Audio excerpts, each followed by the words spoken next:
All right, so we are continuing in books of the Bible, and we are at Ezekiel now. We did Lamentations yesterday. We're now at Ezekiel. The author of Ezekiel is, in fact, Ezekiel. We find that out in chapter 1, first 3 verses tells us that Ezekiel is the one writing it.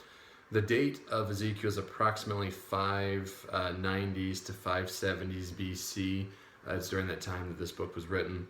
The key theme about it is that though the Jews or the children of Israel are in exile, the nation will be restored. So it's a book of this has happened because you were, excuse the term, you were idiots, but there will be a day in which Israel will be restored.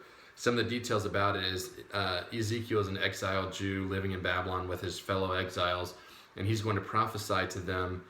He'll be God's spokesman to them during this time of being exiled. He will share unusual and sometimes even bizarre visions that God gives him with the people, reminding them of the sin that led to the captivity, but then also of the promise of being restored later on nationally. So one of the quotable verses that you'll hear coming from Ezekiel a bit, in chapter 18 and verse 32, it says, "I have no pleasure in the death of him that dies, says the Lord God. Wherefore turn yourselves and live." One of the unique things about Ezekiel, if you've ever read through it or heard this story, this is Lauren Daigle does a song called "Come Alive," talking about the Valley of Dead Bones coming alive. That's what this is based off of in this book. It's in chapter 37. Ezekiel sees this image and it says, "I prophesied as I was commanded, and there was a noise, and behold, a shaking, and the bones came together. The sinews and the flesh came upon them, and the skin covered them above.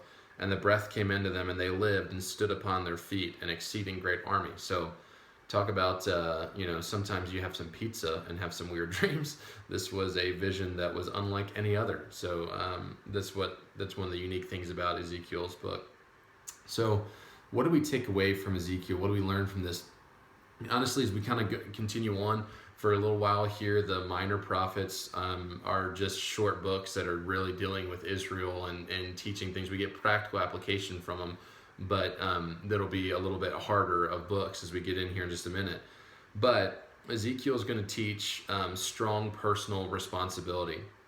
It'll teach that the soul that sins, it shall die. Those who follow the Lord will live. It will teach that it's our responsibility, the choices that we make. We can't blame it on anybody else. It's our responsibility. So it teaches a strong personal responsibility to what's been put in front of us. The teen of the day today is Connor. Pray for him. He has a good day today, finishing out school well. Make sure his grades are all good for the end of the school year here coming up soon. I know you guys are looking forward to it. All right, have a good day.